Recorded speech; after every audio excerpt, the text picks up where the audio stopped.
the Spotlight exhibition for the next 2 months over the summer here in Calgary with grounded vegetables and all sorts of cool things made out of glass that will remind you of summer and harvest time. So welcome, Mandy. Thank you. Thank you for having me. I want to start back at the beginning about how you started to get interested in glass, because you kind of came a little bit of a different route than most people.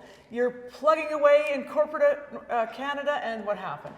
Well, I just needed some art in my life, so I started taking different classes, some painting and scrapbooking, and then I stumbled upon glassblowing. I don't think I even knew what it was when I signed up, but I will tell you, the first and second day I was mesmerized and enamored and haven't looked back since. So once I figured out what it was, I assumed this, like, everyone should know what this is. I'm in my 30s and I didn't really even know the magic of glass, so I wanted to share it with everyone.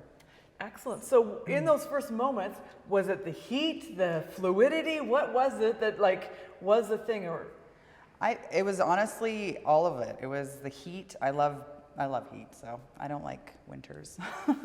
But yeah, the heat and just watching this molten glass turn into a harder substance, and it didn't take very long, and it was quick moving, and it was like thinking on the spot, and it was a fast-paced environment for me. So that's what I really liked about it. So you loved it so much that you thought you should have a mobile hot shop? Yes. So I wanted to share glass with everyone. In the first couple of years, I was like, this is amazing. Like, everyone should know what this is. And I decided to start a mobile studio with a partner at the time, Kai, and we got a truck. We started with a 40-foot truck, because why not? We both never knew how to drive a truck. So now we're truck drivers and glass blowers. And yeah, we wanted to bring it to small towns in Calgary and in and around Western Canada who would never get to see this art. So that's what we did, and for the past 7+ years, I've been running a hot shop and been lucky enough to share the glass with hundreds of thousands of people during demonstrations, and then teaching for thousands of others. So. Well, it seemed like a pinnacle of that might have been when you were down at the Stampede, because there's a lot of people that were taking classes, watching, things like that. Yeah, having the Stampede just pass, I was remembering how when we went there 5 years ago, which I can't believe it's been 5 years, but it was really awesome at the time, because I had, we have the school here, the university, and you can get your degree, and there's not a lot of places to blow glass. So on top of being able to share glass, I was able to employ a lot of people. And at that time at the Stampede, it was all hands on deck. I had about, I think, 17 glass artists in Calgary that helped out with the truck, and it was really amazing. We had others come and do special demonstrations.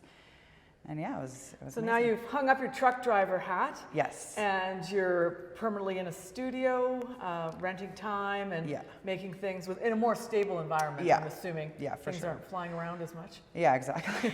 It's not a bouncy castle. It's a little bit of a bouncy castle on rubber tires. So, but yeah, now I've just been, the last year, I've been focusing on my art, because I didn't go to school and university like others. I didn't really get to learn as much as I wanted to. So I've been traveling to New York quite a bit, in Corning, taking classes from many amazing artists. And I've been at the rental studio here for over a year. And it's been amazing to just be able to kind of dig my feet in a little bit and try to focus on more artistic work rather than functional glassware or teaching classes. So. Yes.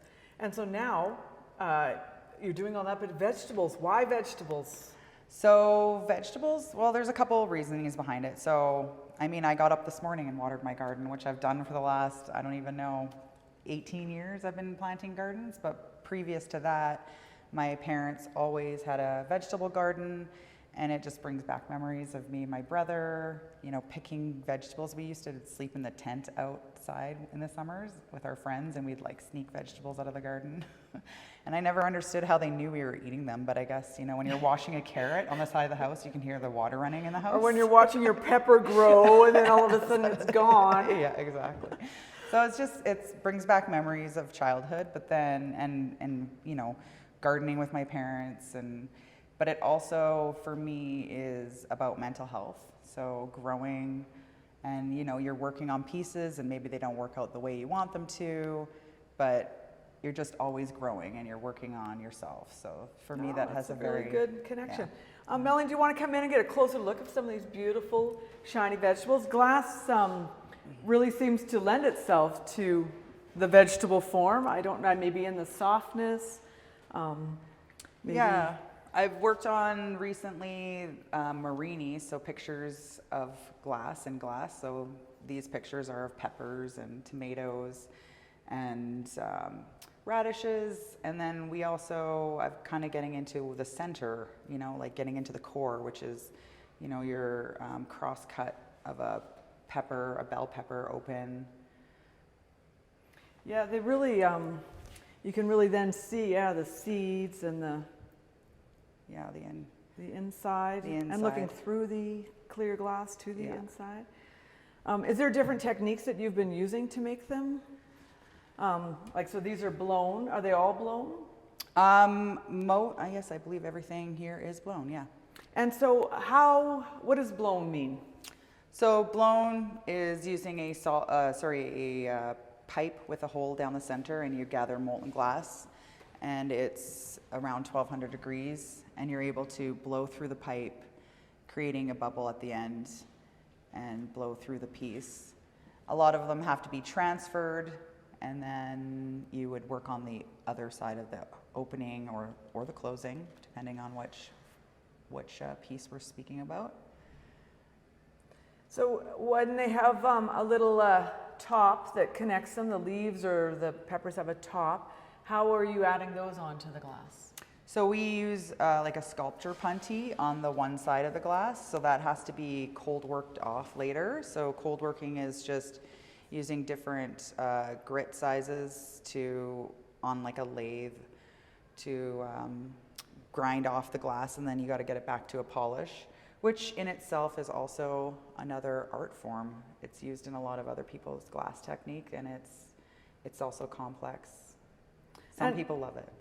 Some of the pieces, like these radishes on the bottom, are not as shiny as the other ones. What are you using to make them? So those ones are sandblasted after the cold worked sculptor puntee is taken off, and then we do coat that with it's called laqueen, but it's just a coating so that you don't get fingerprints on it. Right.